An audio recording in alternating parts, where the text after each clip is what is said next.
Hey crew, I've got the key to this 24 Volkswagen Golf GTI S380. Yes, the last of the GTI manuals. And today we're gonna see what it's like to live with.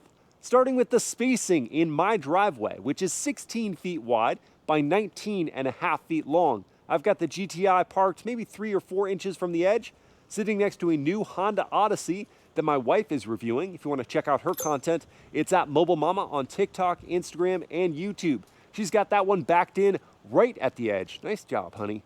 And with that spacing, there's plenty of room to walk between the vehicles. The power folding door mirrors of the GTI do help. We could get a wagon or double stroller through for our kiddos. No issue at all.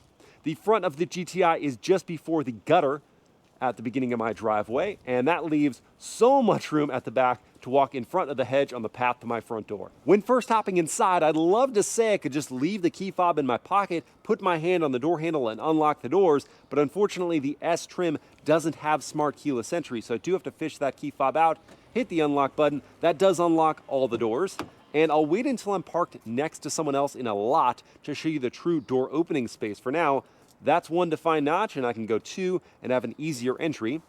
And lowering down over the side bolster is simple. Closing up that door. Ooh, that was a nice solid thud. Hey cabin crew, thanks for joining for this day in the life with the 24 GTI S manual. Now in this video, I want to focus on this transmission because with it being the swan song for this gearbox, I want to see if we're actually going to be missing this in terms of the joy a manual might bring to daily driving, or if we can kind of just wave goodbye and not feel bad. So let's start by firing it up.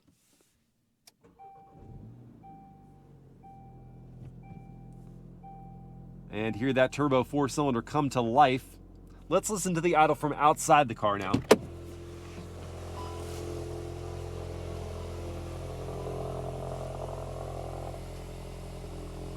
A lovely little purr at cold start. Nothing that's going to disturb the neighborhood, but gives you, as the enthusiast, a little verve. I like that.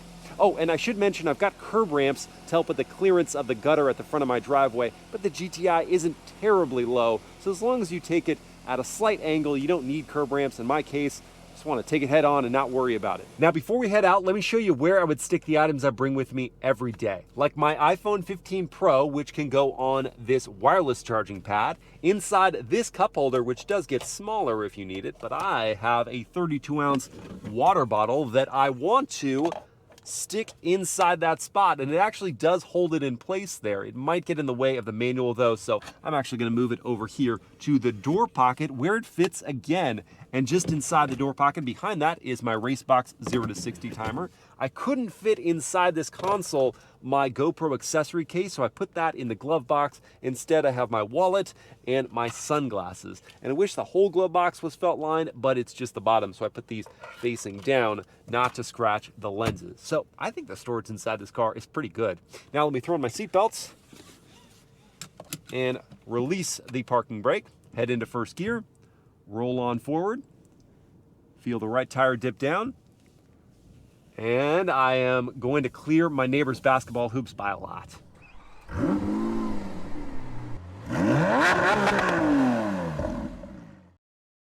Starting my day as I make my way out of my neighborhood, I can have the seat heaters turned on, and those have 3 different stages. I always like 2 or 1 because 3 gets real warm real fast. On the subject of my comfort, I do love the shape and padding of these Sport Bucket chairs. They hold me in place, the bolsters aren't too tight, and the cushioning is really excellent. I don't love the feeling of this fabric on the outside though. It's a little rough, and so when my arm's on the armrest and rubbing against it, doesn't feel so good. I like the suede on the inner bolsters though, that's nice. And who doesn't love the plaid seat design? It's a GTI classic.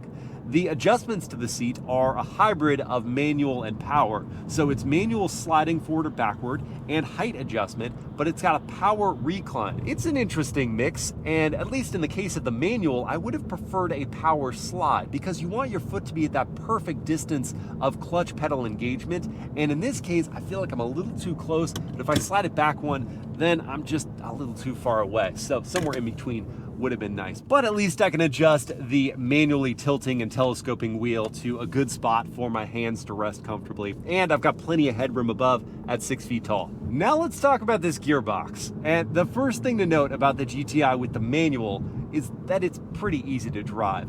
The clutch pedal isn't heavy, the engagement point is fairly clear, the release point takes a little getting used to because it's on the later end of things. It's almost like your foot has to be nearly completely off the clutch pedal before you can start to add in the power.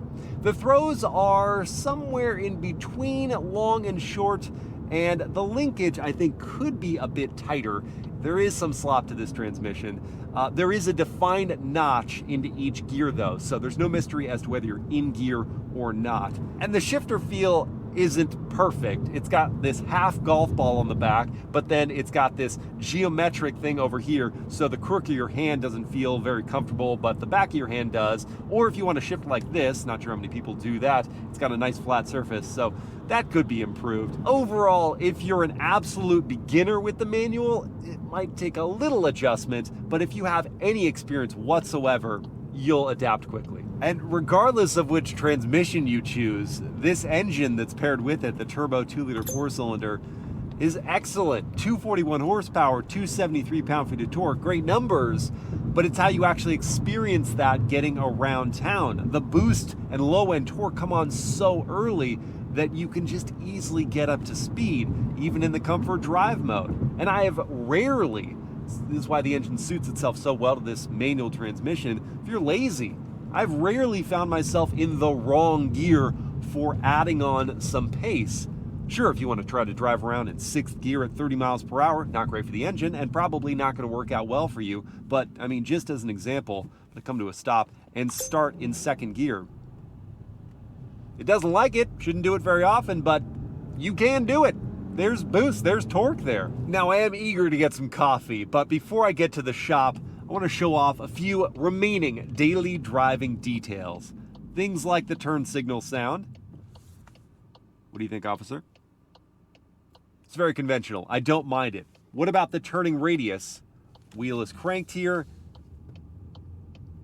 And guys, for a front drive car that is tasked with powering the front tires and turning them, that's exceptional. And now, if you experience a reckless driver on the road and you feel duty-bound to alert them to their error via horn, what are you and they gonna hear? Oh, gosh. Such a crass noise. Hopefully they don't enjoy that more than you really don't. No. At last, it's time for coffee. So I'm gonna pop in here to Roosevelt Coffee. Let's back on into this parking space right here. To go into reverse, it's down, over to the left, and up. That prompts a smaller but high-res camera system with trajectory lines. So I can scoot on into this space right here between the lane markings easily. Parking sensors will chime in for proximity. That looks good. Let's leave it right there and get some coffee. Ooh, and you know what? This door opening space next to this person tells me I can only go 1 notch. Is it enough to get out with ease? Yes, and we'll see about getting back in with coffee in a sec. Okay, got my coffee, and now it's time to see if with 1 notch, coffee and phone in hand, I can slide on in. Yes! But before I go anywhere, I need to utilize the coffee hugger.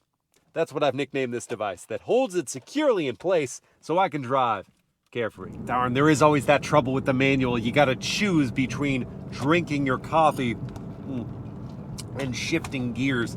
You can't do both. Now I just need to make a quick pit stop here at Irvine Tennis to retrieve my rackets that were getting restrung before I have some practice later on today. There you are, you 17-year-old beat up and yet reliable with tons of control Wilson K-Factors. Oh man, and side note, how pretty is this Atlantic blue in the sun? Fantastic color, looks great with the dark red. And one thing that never gets old with the GTI is the press in and lift up logo to open the hatch.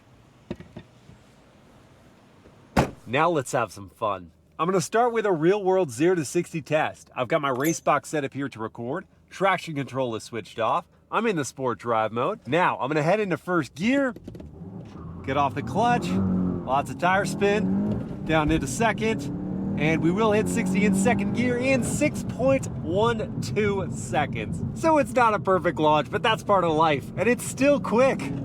Whee! But the fun is just beginning, because the GTI really shines in this context, where it feels so lively, and where that limited slip differential, with a little bit of liftoff help, can help mitigate the understeer problem of a front drive car. And the steering really is excellent. Quick on turn in, loads up nicely as you add lock, and you really can play with this car mid-corner. On the uphill, you're using liftoff to pivot. On the downhill, a bit of trail braking to point the nose. And you know, around town, I really would not have minded a rev match feature. Out here, it's just an excuse to practice your heel-toe shifting. I would have liked the pedals to be a little bit closer together for that, because I kid you not, in this car once, when I was heel-toeing, my foot slipped off the brake and got wedged, just for a moment, between the brake and the throttle. That was frightening. But when your foot stays on the brake pedal, gosh, are the brakes good. Even on gravel, just immediate bite, tons of slowing, and zero showing of fade. It's filled me with confidence. And the manual may not be remarkable, but it does elevate the engagement. This car's so good. Shame on you if you own a GTI and you don't take it out for exercise. You are really missing out.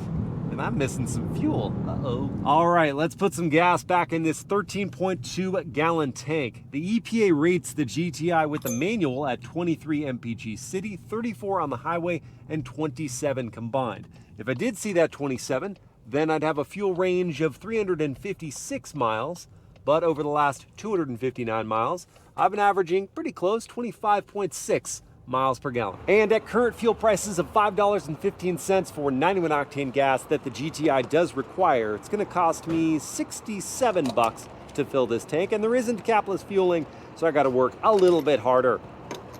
All right, we're all gassed up. Wait a minute, who's gassed up? Did you gas it up in here, or you got gasoline? The car has been refueled, Christina. Is that terminology better? Hey, look, it's Mobile Mama, here to question my toots, or lack thereof. Let's talk about the back seats of this GTI, shall we? Yeah, they're nice. How you feeling? Yeah? Yes. Comfortable? Comfortable. I mean, this person would not be comfortable. No, that person wouldn't. Comfortable. What do you think of the fabric? It's a little on the rough side, right? I was going to say it feels a little, like, low end to me. Yeah, well, okay, so how much do you think this but GTI is? I really like this. Yeah. This pattern is They call it scale paper. Yeah. It's the classic plaid. They've been Yes. using this on the GTI for decades. How much is this GTI, as tested? The S380 trim. 35. Even less. It's 32. Oh, Yeah. okay. So, I mean, yeah, fabric seats, I'm okay with that. I do really like these little pockets that you're demonstrating right there. Oh. Holding the smartphone, and there are 2 USB-C ports down there, so you can actually charge it up. And vents. Yes, Thank you. Your favorite. There are vents to actually cool the rear passengers. Okay. We have one touch up-down windows, but it might be on child lock. I promise these go up and down with one touch. And I have headroom at 6 feet tall in the back with my head back on that headrest. Knee room, foot pocket room, thigh support's okay. But man, full-size adults behind other full-size adults, that's a win. Armrest? Armrest. Good padding. Let's try to install some car seats. Let's do it. Let's do it. Doors open decently wide, making it easy to get the forward-facing car seat in. And you with your rear-facing are already at work installing it. Was it pretty simple? Yes, it was straightforward. For me as well, getting to this top tether back here, no problem. Talia's gonna have good legroom behind my seat. Are you gonna have good legroom in the front seat?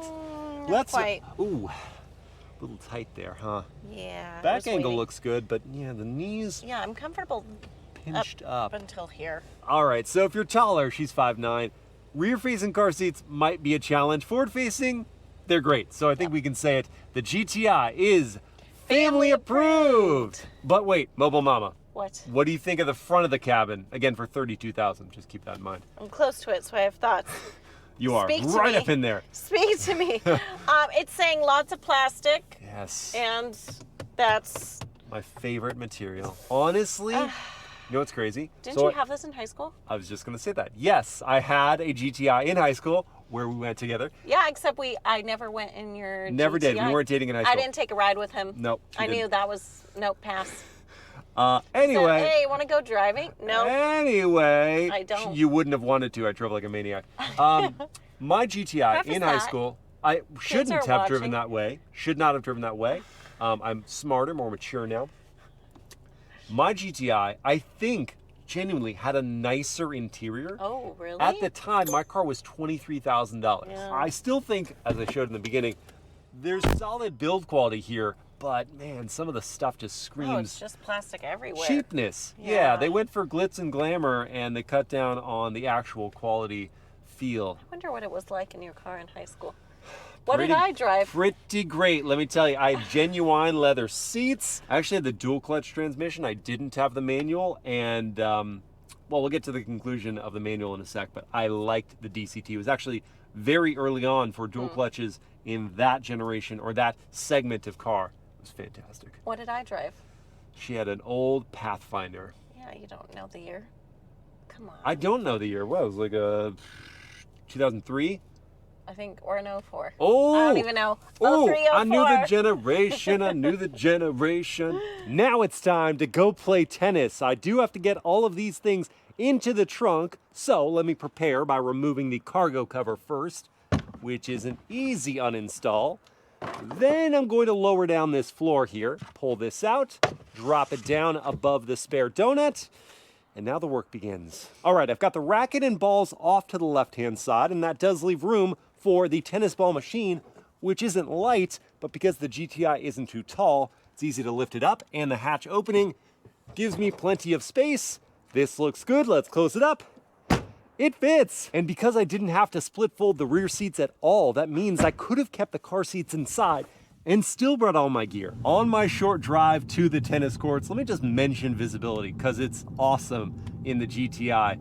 No problems out the front. These little windows help with the A pillars. The B pillar isn't that thick. The C pillar is a little thicker, but blind spot monitoring helps with that one. And because of the lowering floor, my gear isn't in the way at all of my rear view. Made it to the courts. Let's go hit.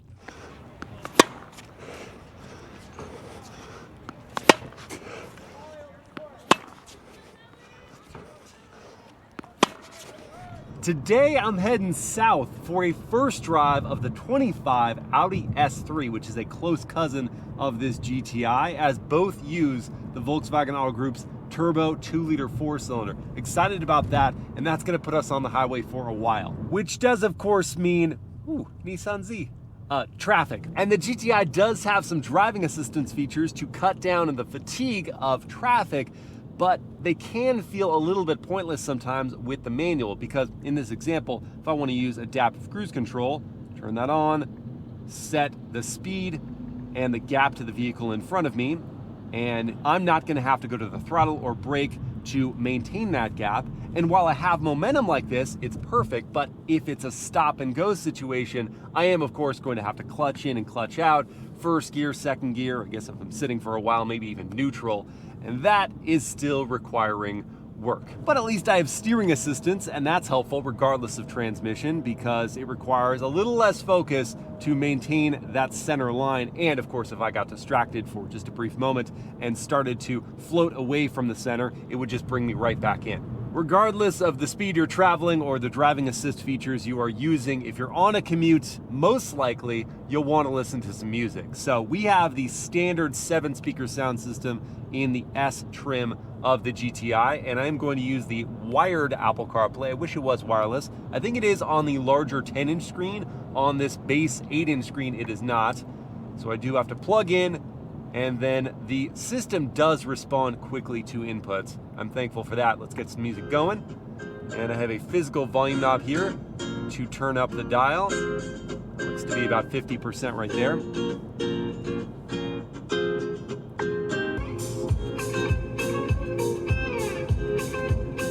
A little more.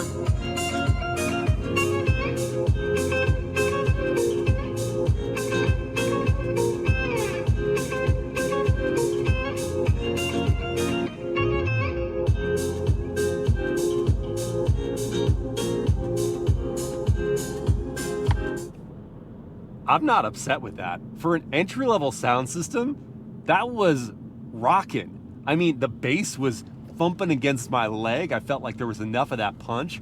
The volume, the wattage was exceptional. I didn't need to go past 60%. Now, granted, I was traveling like 45 miles per hour. If I was doing 65, 70, or anything higher, I would definitely need to use more of that volume potential. But the mids and highs were clearly enough defined. I didn't have vocals, of course, so I couldn't grade that. But I think unless you're a hardcore audiophile and you need the best available sound system in your vehicle, you don't need to pay to upgrade for the Harman Kardon sound system in the GTI.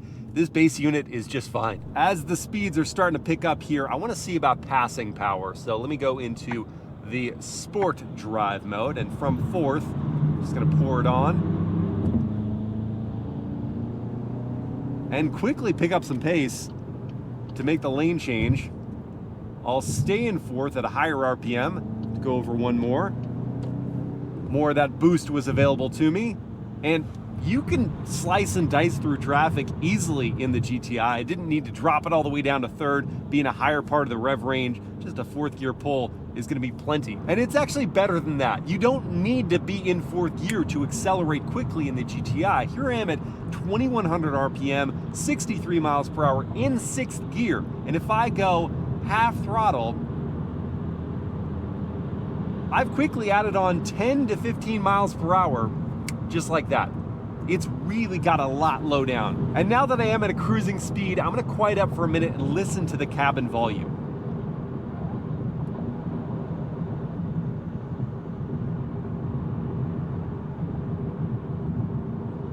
Acknowledging that this is a louder road surface and therefore I'm hearing more tire noise than on smooth tarmac, the rest of the noises inside this cabin are not that pronounced. You can hear the passing traffic, but it's not bad. Wind noise is effectively non-existent. It's just that tire noise, and that is, again, just more emphasized on this road surface. I'm impressed, and I think that I could easily have a low volume conversation with the person right next to me, raise the voice a little bit to get to the people in the back, and if no one was in the car with me, then I could just hear my own thoughts. I'm almost there now, and I've enjoyed that during my drive, I've had a sun visor that slides, so with the sun being in its current position, my face isn't cooking. Ooh, ocean and pier and lovely sights. And here it is, the Seabird Ocean Resort and Spa. I'll be enjoying none of its amenities, but it's fun to pretend. And here it is, the 25 Audi S3 parked next to, well, there's haze, but beyond that haze, I promise, is the ocean. So hit the link and check out my first drive. Well, I had a great time filming the new S3 on some exceptional roads, and the valet who brought me the GTI on my way out said he was a MilesPerHr fan. So I'm sorry I didn't get your name, but thank you so much for supporting the channel. And now I'm off to San Diego to meet my cousin for dinner. Mo. Hey. Hey, cuz. Hey, how are you? Good to see you. Good to see you. You ready for some dinner? Let's do it. All right, let's go. Okay. South of Nix. I have never been. Have you? Yeah, it's great. All right, Morgan, what do we got? All right, so we got some fresh ceviche with ahi. Ahi, nice. We've moved on to the main course. And Peter, is it Peter Petrovsky? Is that Sometimes I feel Russian. My name is Peter Petrovsky. Okay, I'm not sure why you're eating Mexican food when you're Russian, but you know, what are you eating, Peter? Taco salad. Okay. Yeah. What am I gonna eat? What are these? Chicken flour? How would I say that? Chicken float. Well, crew, at the beginning of this video, I pondered if the manual transmission really makes the GTI a better daily driver, or if its discontinuation isn't a big deal. And after quality time spent behind the wheel, while I can certainly acknowledge that the stick does add engagement in a performance context, in other situations, it only adds a small measure of enjoyment. It is fairly easy to drive and pairs well with this turbo engine, but the shifting action lacks feel and finesse. The rest of the GTI experience is just a huge treat. The seats are comfortable, the ride is quiet, the hatch is practical, and there's space and amenities for both front and rear passengers. I will deduct a few points for cheaper feeling trim that I don't think is going to wear very well, the lack of smart keyless entry as standard, and rougher feeling fabric on these seats. I loved living with my GTI in high school, and I love living with this one now, whether it has a manual or not. I hope you guys have enjoyed this day in the life, and I will see you again next time.